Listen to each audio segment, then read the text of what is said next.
My name is Hannah, and this is my Year of Less Stuff.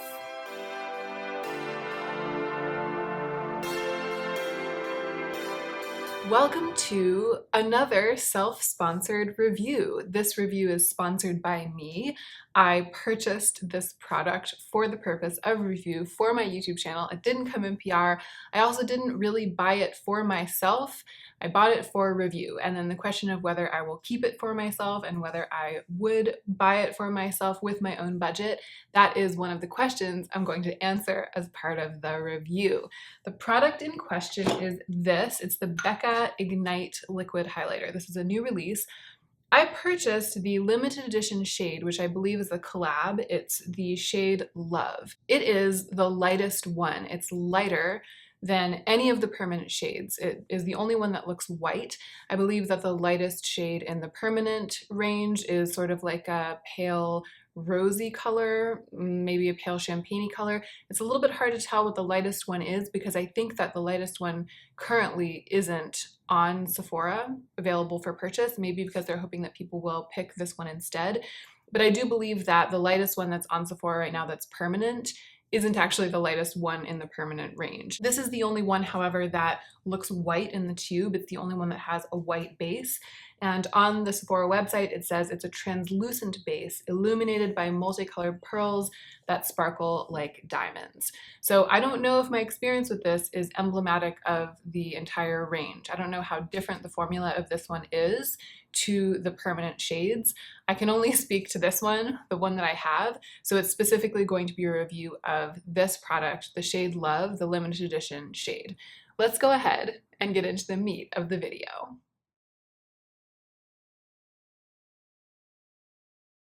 This review is actually one of two dedicated reviews, two self-sponsored reviews that I'm filming today. The other review is for the Rowan 1111 quad. This one will probably go up first because it will take me less time to edit this one than it will take to edit that one, and I want to go ahead and get them posting, like get them up for you guys. But that one will come shortly after this one, on the heels of this one. Whenever this one posts, that one will probably post the very next day. That is what's on my eyes. That's why I'm telling you this, because I'm looking in the monitor and I'm seeing that my eyes are as gleamy and glowy as my cheeks are. If you're wondering what it is, not only can I tell you that it's the Rowan 1111 quad, but I'll be able to give you an in-depth review and close-up demonstration footage and comparison between that quad and the other two Rowan quads in that video coming soon. By the way, I've been meaning to say this.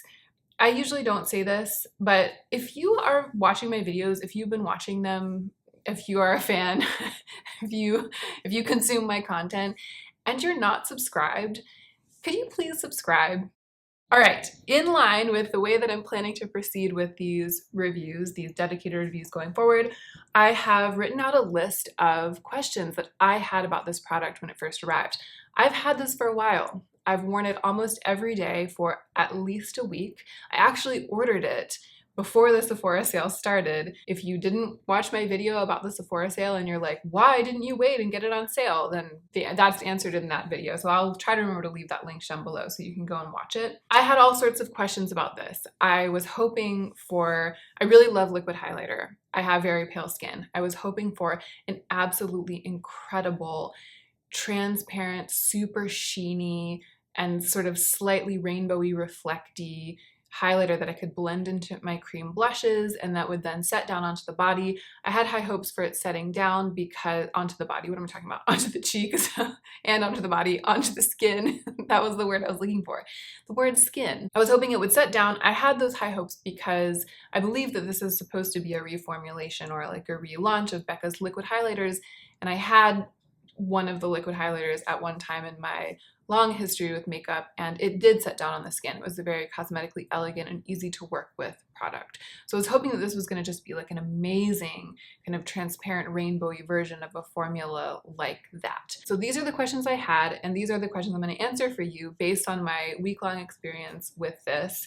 First, application. What is the texture? This is like something that you can't really tell from just looking at the listing online.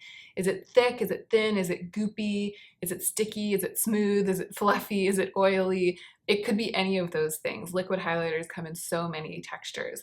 And then is there anything unexpected about it in person? Like when you start squeezing it out, is there anything that you didn't know, anything that you wouldn't have known to expect, anything that totally defies one's general expectations based on the advertising? Spoiler alert, there is something. Does it blend well with a brush? These are like more application questions. Does it blend well? Does it apply to the cheeks with either a brush or a finger for fingers? Is it something that you can blend into other cheek products? Does it pick up what's underneath it? All of those questions about application, anything that could go wrong and anything that could go beautifully. Then once it's applied, how does it look? Does it look good? Is it more glittery or is it more shiny? Is it transparent? Does it give a white cast? Is it a good fit for my skin tone? Would it look good on other skin tones? And then finally, a last little round of questions. How does this compare to the original formula or the other Becca highlight formula, the other liquid highlighter formula? And then what does the value seem to be? The cost per use, having used it for a week, having seen how long one pump will go, having gotten a sense of how frequently I might use it and how much of it I might use at a time. What does the cost per use sort of project out to? And then finally, would I have bought it myself? Knowing what I know now, would I buy it myself with my budget? I'm wearing this product now all over my face and all over my body, and I filmed myself applying it to my face. I didn't film myself applying it to my body, but you can imagine how it went. You know, I just pumped it out and smeared it all over, and then that was fine. So I'm gonna go through the list of questions and I'm gonna answer them, and I'm going to show the footage that I took so you can really see up close how it applies. So question number 1 is about the texture. Is it thick? Is it thin, goopy, stick, smooth, fluffy, oily, sticky? Sorry, there's a typo in my notes. I will show you right now the footage of me squeezing it out onto my hand. It's basically what you would expect it to be. It's not super thin and oily. It's advertised as a face and body highlighter.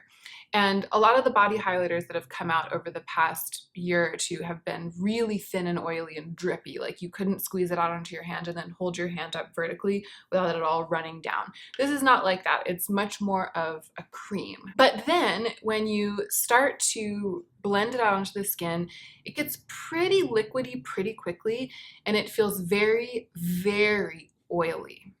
The oiliness was one of the 2 things that caught me off guard the most when I first got this and started playing with it. I did not expect it to be so oily.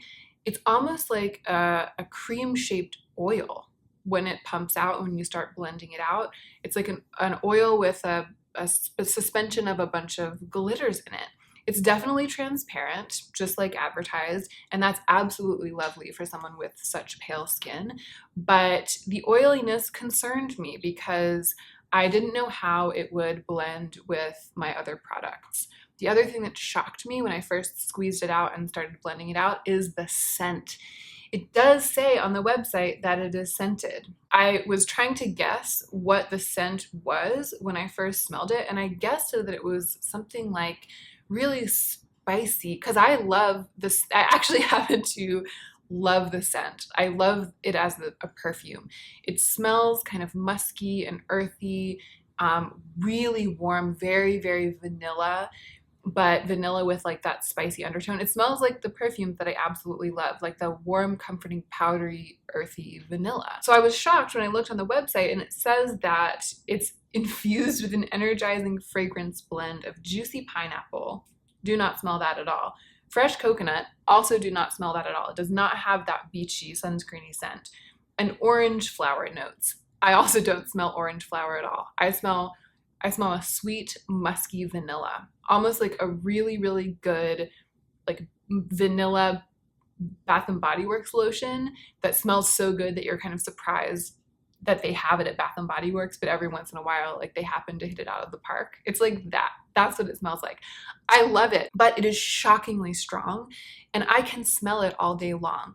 So this is potentially a good thing for me, because I like the smell and I'm not sensitive to strong smells. If I were to use it as a body highlighter, if I was like going out dancing, it would be my perfume. It's a perfume that I like, but it is so above and beyond, I feel like, what's acceptable for a product that's not advertised as being heavily scented or not even advertised as a scent. Like they could sell this as a scent cream. That's how strong it is to me. I feel like that's one of the main pieces of information I need to communicate in this review, because I see nothing on the website to indicate that the scent is going to come out and smack you in the face, and boy did it ever do that. In spite of the fact that I love it, it troubles me a little bit because it's so strong, and I just have this sense that too strong a fragrance in a product maybe isn't that great for me, no matter how cozy it might make me feel. So to answer the next question, is there anything unexpected about it in person? Yeah, the scent, and also that kind of oily graininess, because it does feel like glitter suspended in like a creamy oil. And so when you start buffing it out, it has sort of this oily and yet slightly grainy texture. Totally did not expect that, because the original Becca liquid highlight was a very glossy cream highlight. It was like a cream version of their pressed powders, and it blended beautifully and seamlessly into the skin and completely set down. I would never have described it as oily. It was much more like the Charlotte Tilbury liquid spotlight that I have, and this is nothing like that. To be honest, I was hoping it would be exactly like that, but in kind of like a transparent based and slightly multi-colorful formula, but it's not. All right, now we start getting into the weeds, into the woods, although we were kind of in the weeds a little bit with both of those unexpected things. Does it blend well with a brush? No, girl. No, it does not. I didn't try it with a sponge. That's the only thing that I didn't do. I feel like ain't nobody got time for that. I think a lot of people love sponges, but to me it's just like this whole extra step, this whole extra thing. I just like going in with my same old brushes all the time. But because it's got that oily base, I suspect that a sponge would be the worst thing that you could use to apply this, because I would think that the liquidy oil part of it would soak up into the sponge and just leave kind of like the grainy glitter on its own. That may be hearsay. I might just be coming up with that. It might not really be true. But based on my knowledge and my having tested out a lot of makeup over the course of my long life, that's what I think would probably happen. With a brush, it layers on, and then the brush, the hairs of the brush trace lines through it. And you have to use kind of a delicate hand. It's almost like it's trying to stick down, and the brush is like tracing through it and making lines, and it sort of builds up on itself in certain places but then becomes patchy in other places.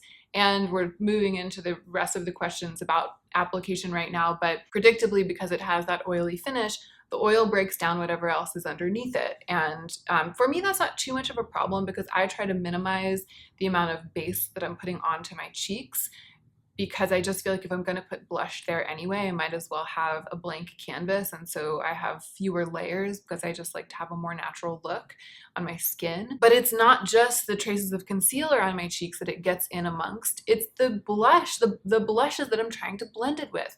So with cream products, with liquid highlighters or cream highlighters, what I like to do is put down a cream blush and then put down some of the cream highlight and blend them into each other and apply them like as one product. I use the Charlotte Tilbury Spotlight wand to make my blushes more luminous and to sort of sheer them out and have everything melt into my skin, again, in one layer. This does not play well with others. I was completely shocked about that. It kind of gunked up my blush when I tried to apply them together and made it streaky and made it patchy. That was like the most disappointing thing. I can't use this in the way that I use other liquid highlight, my one other liquid highlight. I keep saying other liquid highlighters, but I only have one. I have the one from Charlotte Tilbury that I use almost every day, and I can't use this like this because it doesn't mix with stuff. Maybe it's because my cream blushes are probably to a man, they're probably all water-based, and I think that this is oil-based, and it was like trying to mix oil and water on my cheeks. So in the application footage, which I will now show you, you'll see me tapping it onto the top of my cheeks on top of a blush that had already been on my cheeks, sort of setting onto my cheeks. And that blush, the one that I have on right now underneath this, is the Can Make Cream Cheek in 16. So what you will see me do is to tap it onto my cheeks and then to take a very soft brush and kind of paint this product like a glaze on top of the cream blush. Applying it that way, I've managed to wear it every day this week. It's looked fine. It's not like I haven't been able to make it work. It's just that it's a very delicate process, and it doesn't really allow me to kind of like work with the blush and the highlighter in tandem to get a look that's balanced, which is what I usually do. I kind of like to go in with one and the other and mix them together and kind of act like a painter. It's not like that. You have to have everything else done, and then you can go in with this and just very gently glaze your cheeks with it. That's what I did today. And it looks great. So we're moving on to the next question. Does it look good? Is it more glittery or more shiny? Is it transparent or does it give a white cast? Is it a good fit for my skin tone? Would it look good on other skin tones? This is the one good thing about this product. It looks amazing. It looks like a slightly more dimensional version of the Fenty Diamond Balm, the Diamond Veil. That is exactly what it looks like. I didn't take swatch footage of this, but I put them side by side on my hand when I first started playing with this, and I was like, wow, it looks a lot like the Fenty, and they look so much like each other. The Fenty is a little bit more bright because the chunks of glitter in it are just a little bit bigger. So it has that really beaming, wet looking reflection on the spot where the light's catching it at any given moment. The glitter particles are a little more fine, but it's more multidimensional. There's a little bit more color in the reflect, not like that iridescent duochrome shift. There's just a little bit more of like a rainbow color, like a richness in it, and I really do like that on pale skin especially. But the sheerness of it makes me think that it would go beautifully on any skin tone. There's just no base pigment at all. And I wonder if the fact that they were trying to make it transparent led them to put more oil in, and if the base is maybe more oily than the base of the other ones. I really wish that I could try one of the other colors. After I purchased this, it came up in my Octoly free store, and I requested it from Octoly because I would have loved to be able to compare like a regular permanent shade with this one, and they were like, no.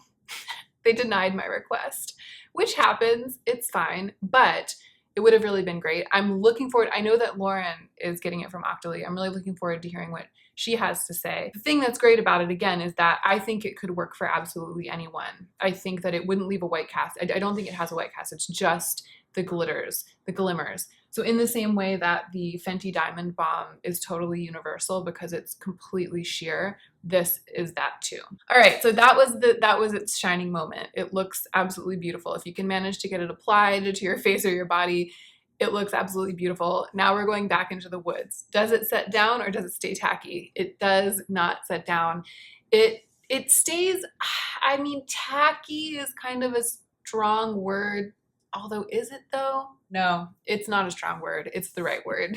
It stays tacky. So disappointing to me, because this is like the make or break thing for a product like this, especially given that they're advertising it as being for the body as well. You would think they would have gone the extra mile to make sure it sets down. Again, if my theory is correct and this one has extra oil content because they're trying to make it transparent, maybe the other one's set down and this is the only one that doesn't. But all I can speak to is this one. Does it last throughout the day? If you don't touch it, it lasts. But I touch my cheeks, it turns out. I've become very aware of that because of this. I, put my hand in my face and, obviously if you, smear your hand all over your face all day long, any makeup is going to be kind of messed up. But I'm used to being able to like do this a little bit and, I don't know, lie down maybe if I need to without really feeling like I'm literally transferring product to my hands or to the surface that I'm lying down on, or like to my phone if I ever talked on the phone, which I don't. But if I did, if I put my phone up to my face, I'm sure that this would transfer to it. I mean, it doesn't fade or fall off your face or do anything suspect like that, but it's just hard for a product that doesn't really set down. It's hard for it to stay intact throughout the day, especially a product like this that's like a sheer glaze that you can kind of go ham with all over your face and your body. It's like your face and your body are going to touch stuff throughout the day, and it messes it up. It makes it a little patchy. I actually took a nap yesterday while I was wearing this with my head on a pillow, and when I got up, I looked in the mirror. My cheek where it had been was still shiny and shimmery because there's so much reflect in this. Like there's so much shiny stuff. But the glaze was kind of gone because it was almost like it had been blotted with a tissue. How does it compare to the original Becca liquid highlighter? Not at all. It's like a totally different formula. And once again, when I look at the pictures on the website, I know I keep saying this, and I know that I just said at the beginning that it was going to be just a review of this one. I guess I'm trying to kind of give them the benefit of the doubt. When I look at the website and I look at the swatches of the other ones, They look exactly like the old liquid highlights. But the formula of this is so different, and how it wears, it's so different that it makes me very curious about the other ones. I don't know if they will be more like the originals. They're billing it like this is exactly the same thing, but just in a different color. And it is dissimilar. It is extremely dissimilar to the original. All right, let's talk about value for money and cost per use. This is actually possibly the other place where this product shines. For this type of thing, it's a pretty big bottle. And I haven't really talked that much about it as a body highlighter. Actually, that wasn't one of my questions, but I'll go ahead and address that now, the question of how it is as a body highlighter. I'm gonna talk about this a little bit more at the end when I talk about whether I would buy it or whether I'm glad that I have it. It's great as a body highlighter, except for the thing about it transferring. But even that, it's like, I feel like when I put it on my body, I have a sheerer layer. First of all, you can see how pretty it looks, right? I've got it all over right here. Had to change my battery, usual disclaimer. I hope everything still looks okay. Bangs are on the lamb. Okay, so here's the thing. The qualities that make it something that is hard to apply onto my cheeks make it, in my opinion, actually a really good highlighter for the body. So the oiliness makes it feel really nourishing to my skin. Like I felt like I was rubbing a body oil on, and I love a body oil. It shears out a lot when I put it onto my skin, much more than when I put it onto my face. And so it doesn't do that like layering, picking up, almost pilling thing, like goopy pilling thing, and that makes the layer like less likely to be sticky throughout the day. It's still a little bit tacky, but it doesn't feel like dramatically tacky. And I feel like the occasions for which I would want to wear a body highlight, so going out dancing tango, going out dancing in the club, going out to the beach, going out with friends like to brunch, or walking around town, or going out on some sort of excursion, just like being out and about and wearing, you know, clothes that show my shoulders and my clavicle and all this stuff. I don't think that the slight stickiness would make it too messy to wear to any of those events, or like going to an event, like a red carpet event. Not like I go to red carpet events, but you know what I mean, like an event where I'm wearing like a gown. Not that I go to those either, but if I were to go to something like that, it would be fine for the night. You know what I mean? Like I think that it's actually a really good body highlighter. They should have just said they were coming out with a body highlighter, just like all the other brands, and then I wouldn't have bought it. And then I wouldn't have had all of these issues on my cheeks. But let's get back to the question of value for money. So it's a very, very big bottle of face highlight, and it's actually a pretty good sized bottle for body highlight too, because a little bit does go quite a long way because of that oily consistency. So to cover my clavicle and my shoulders, I think I might have just used 2 pumps today, and it's 1.5 ounces. I just feel like it would last and last and last. I feel like it's going to last. I feel like I'm gonna have this bottle forever. Partly because I'm not really wearing body highlight right now, because all of the things that I just mentioned that I might wear body highlight to, I don't know when the next time is going to be that I'll do any of those things. But even if I were wearing it like constantly, I feel like this would last quite a while. For a face highlight, it's gigantic. So this is the Charlotte Tilbury one, which admittedly has very little product in it. That's one of the drawbacks of it. It has 0.4 fluid ounces, 12 milliliters, and this is 1.5 fluid ounces, 45 milliliters. So it's just over 3 times, it's over 3 times as much product in this as you get in this. And I think that they're the same price, $38. They're at least very close to being the same price, but I think that they might be exactly the same price. So it's a pricey makeup item, you know what I mean? Like in terms of like the range of how much makeup can cost, Becca's a high-end brand, and this is in line with that. But in terms of price per use for most makeup items, especially items of this type, I actually think it's pretty good. Although I'm not stacking it up against anything like the Soul Body, the other body highlighters. And it's because when I think of it, when I purchased it for review, I was thinking of myself as purchasing like a liquid face highlighter that can also be used on the body. And when you're framing it that way, and they kind of are framing it that way in the advertising, that's not like I just made that up. When you frame it that way, it's actually really good. It's good value. You can say that for it at least. All right, the final question. Would I personally buy it myself with my beauty budget? No, no, I would not. If I had bought this with what I consider to be my own money rather than like my channel money, like I bought this with some money that is set aside for me to invest in my channel to try to help my channel stay healthy and robust. If I had bought it with my own money, I would return it. That's how disappointed I am. I am not going to return it because I'm not going to be returning, like buying things for review, benefiting from the review, and then returning them. Like I feel like the reason I bought this is like the video that I'm making right now, and I wouldn't feel right getting this from it and then returning it. But if I had purchased it just on faith, being like, I think I'm really gonna like this and I want this for my own, I would return it, even though I'm pretty adverse to returning things these days, and I try really, really hard not to buy things that I think there's even a chance that I might return, like buy them for myself with my budget. It's that disappointing to me. But of course, more likely what I would have done if I had been interested in this, interested enough in this to like want to spend some of my budget on it, what I would have done is I would have waited to sample it. So I would either have waited until I could go to a Sephora and try it on or get a sample, or I would have waited until it came out in like a little sample that was like a point perk or something. I would have waited to try it for myself. And then when I tried it, I would have found out everything that I've just told you today, and I wouldn't have ended up buying it. Am I going to keep it in the reckoning? I'm treating it like it was PR. Basically, it was like PR from my channel. And now I have to decide if I want to keep it. Probably, because of its potential future use as a body highlighter for me. But after this challenging week, challenging because it was a challenge to apply this on top of my cream blushes, and I wasn't at all able to use it in the way that I use cream highlighters, and I wasn't able to enjoy about it what I enjoy about cream highlighters.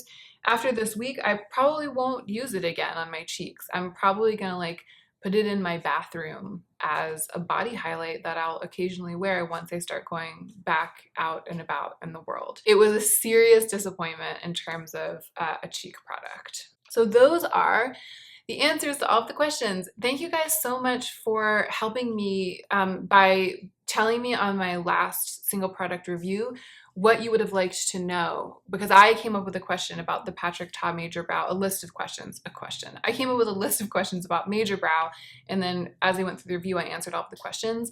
And as I realized when I read your comments, I didn't say anything about the cost or the cost per use or how long it would last, all of that stuff. That showed me that I need to start incorporating questions that address that issue, the issue of value, into my reviews. And so I tried to do that today, but I wouldn't have thought to do that or remembered that that was a thing if you guys hadn't commented on that video. And the same thing goes for this video. If there's something that you would have liked me to address that I didn't address about this, if there's anything that I missed, let me know and I'll try to incorporate that in future reviews when I'm coming up with a list of questions that I need to answer. That is it. I'm so looking forward to hearing what you guys think in the comment section down below. I hope that you enjoyed this one.